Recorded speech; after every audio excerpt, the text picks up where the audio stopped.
There's a couple of things to understand. Why isn't Bitcoin rallying? It's primarily because of the stock market. If we look at the S&P 500 futures, which is this white line, what do we notice? There was a good old-fashioned spike, and that followed through to Bitcoin, and there was a lot of positive momentum inside the crypto industry because of the approval of the 11 spot Bitcoin ETFs and so many billions flowing into those 11 funds.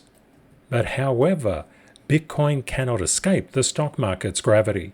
This is something a lot of people inside crypto just actually, unfortunately, don't pay attention to. What we can also see, sometimes the stock market comes up and crypto goes down a little bit before it's pulled in that direction.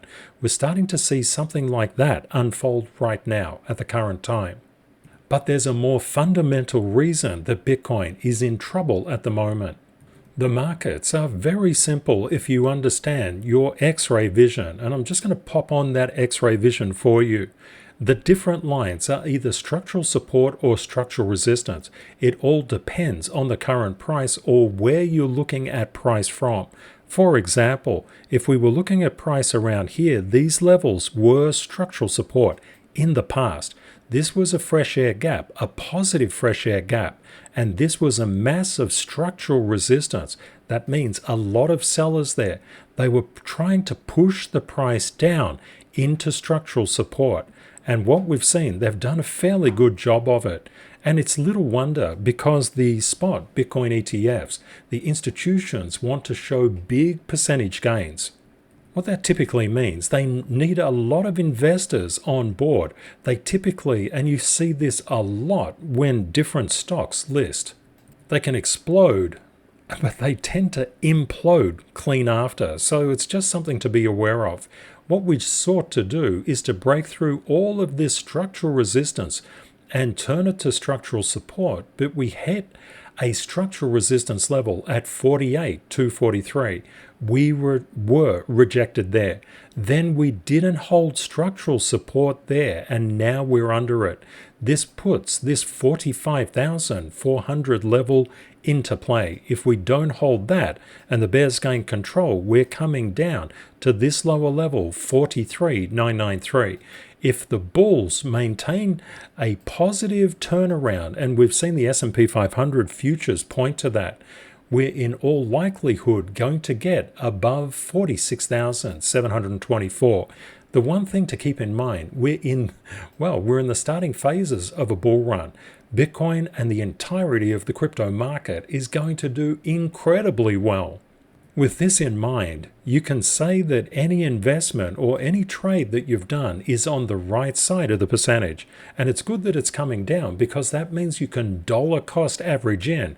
Everybody wants to buy the bottom, but nobody wants to be there when it occurs.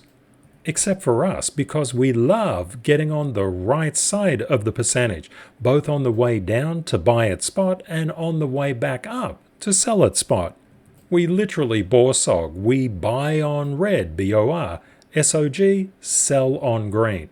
And you just do it at a targeted rate of return, whatever makes sense to you.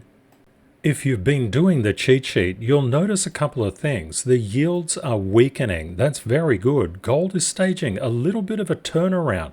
The Aussie dollar is hitting what could be called a massive area of support. Also, the dollar-yen combo is currently coming down. The DXY has got negative price momentum.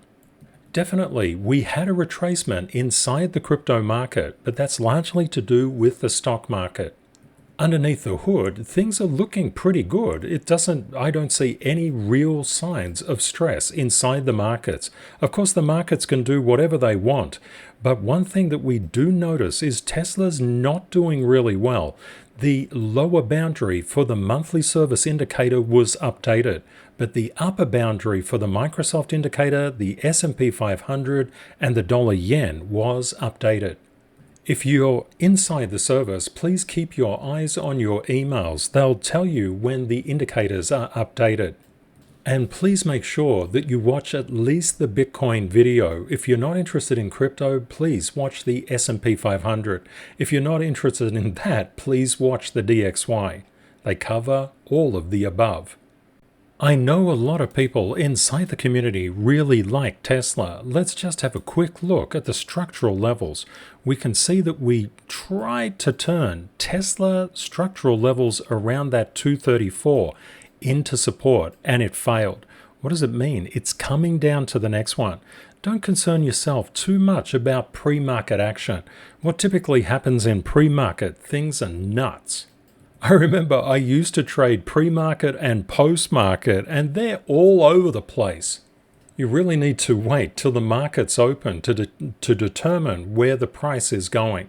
But we know a couple of things. We've got a structural support level at 223.86, and down a little bit lower at 217.23, we have another structural support level down here. If the bears maintain negative price momentum, we would expect to come down around this 217 area. So just bear that in mind. If the bulls maintain control or seize control from the bears, we would seek to come up to this structural resistance at 234.55. Always think in terms of bears and bulls, negative price momentum and positive price momentum. And it's really extra special good to think about consolidation. The fact that the spot Bitcoin ETFs has come out is just fantastic news. We're pretty close to the halving, and you need to keep a really positive attitude about what's occurring. Price is always moving in a way. The more you're synchronized, the more that you can profit from the markets. Make sure that you don't let fear override your decision-making process. It's also important not to get caught up in anger and hurt. If things don't turn out the way we wish, sometimes we act like spoiled 2-year-olds. That's okay, that's pretty normal, but we have to grow up at some stage. Just think of the markets this way. If you're throwing a temper tantrum because you lost a whole heap of money because you were absolutely certain that something was going to go your way, this is really normal, but it's a stage, just like being young. We want to avoid emotions at all cost unless it's courage. Negative emotions like panic and blame and anger, all of those things occur in the lose money rule zone.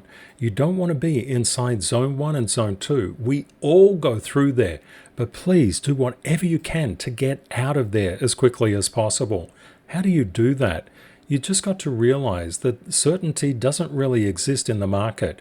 Probability exists. There are probabilities in your favor or out of your favor, and you need to have a certain perspective on the markets. They're always moving in a wave.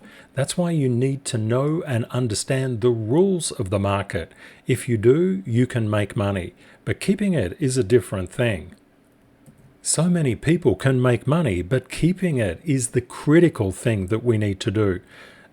Funnily enough, the way to keep money is to focus on positive excellence. Positive excellence is all about being the best you that you can be. Many people want money because they want to feel safe, secure, honored, respected. They want a certain degree of power and authority, maybe even fame. But all of these things aren't really important if you're not happy. How do you get happy? You just be kind to yourselves. So if you focus on learning, you will get out of zone 1 and zone 2. If you focus on kindness, especially to yourself, and of course, you can't be kind to others if you're not kind to yourself. So many incredibly angry people are just full of hurt, never realizing that they can solve their own hurt. Life is pretty tough. We all go through these life diversions, these resistances, these setbacks that push us back, and they make us feel pretty damn rotten. But what is actually occurring? You're gathering strength. This is a strength curve. As you gain more and more strength, you're actually being set up for your next life rally. Don't focus on the money. Focus on being the best you that you can be. Focus on learning the rules. Focus on bringing your best game into the markets each day. Focus on acquiring knowledge and especially doing the right thing by others and yourself. So many people try to shortcut the process. They try to steal. That's where scammers come in. They're just trying to shortcut getting to zone 4, but they'll never get there because they've built their house on the sand and the ocean waves are coming for it. Go slow to go fast. We also have to be really mindful of the rules of financial markets. Always remember that all markets and therefore charts are intercorrelated and interdependent. Bitcoin cannot escape the S&P 500 and the Nasdaq. So you really need to know what's happening across many markets, not just the crypto market. And if you would like to get the free cheat sheet, just come across to ctksmethod.org. Scroll down a little bit and you'll find the timing cheat sheet in there that you can fill out. Have a great day or night ahead, my friends, and Kate and I look forward to catching up with you again in the next video. Bye for now.